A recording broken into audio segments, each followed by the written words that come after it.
So yan guys, no, meron tayong Nissan Navara GTX. Ang problema ay low power pero walang check engine. So dito guys, hindi na tayo gumamit ng pantawas dahil sa alam natin kung saan nagmumula yung problema. So dito lang tayo titingin sa kanyang turbo boost actuator. Unahin na natin guys yung kanyang power supply, no? So gagamit tayo ng tester para ma-testing natin yung current kung meron pumapasok sa ating boost actuator, no? So gagamitan natin siya ng test light para matukoy natin kung meron siyang linya, no? Kompleto, positive at saka negative. So ayan, meron naman, may positive siya. Siyempre inilipat natin yan sa kabilang terminal para ma-check natin kung meron siyang negative supply. So ayan, umilo ang surface, no? So ibig sabihin walang problema ang power supply. So dahil sa walang problema ang power supply, tayo naman ay mag-testing dito sa kanyang vacuum. Dahil ang turbo niya ay hindi naman nagana, dito tayo mag-testing kung may higop, no? So dito ay pakiramdam natin talaga ay walang higop. So gagawin natin ngayon ay titingnan natin yung mga hoses na konektado po sa turbo boost actuator. So dito tatanggalin natin yung takip para matignan natin yung ibang hose na connection dyan kung walang sira, no? So tanggalin natin yung takip para matignan natin yung dalawang linya kung meron nga ba talagang naputol dyan. So dito guys ay halata naman na walang walang putol. Tapos steel pipe naman yung nandyan sa taas. Kaya ang gagawin natin, pupunta tayo dito sa bandang kanan papuntang ilalim kasi nandun lang yung kadugtong na linya. So dito guys, no, unang silip pa lang natin ay tanaw na natin yung ating target.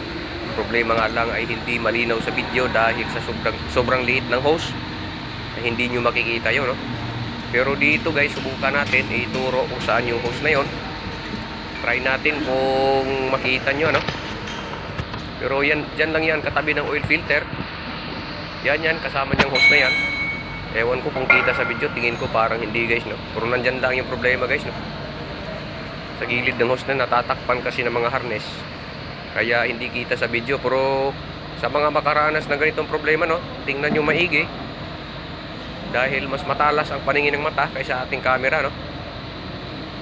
Parang yan guys, no, nakikita nyo yung hose na maliit dyan na parang letter L. Ganyan din siya guys, no, pero nasa ilalim pa siya dyan, kaya hindi kita.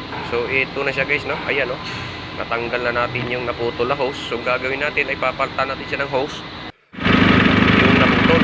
So dito tayo kumuha. Ayan, after natin siya maikabit guys, no, napalitan na yung naputol. Ayan, may higop na. So ang gagawin natin dito guys ay siyempre ibabalik na natin siya dito sa kanyang turbo boost actuator.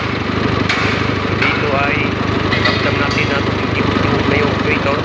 Ibig sabihin buhay na siya at meron na siya suction papunta doon sa ating turbo. So dito, ayan, may higop na.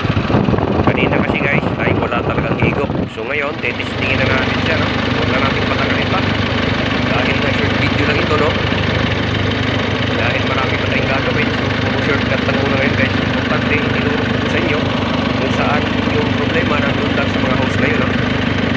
So after natin ikabit ito, syempre tetestingin na natin siya kung nandun pa rin yung low power issue.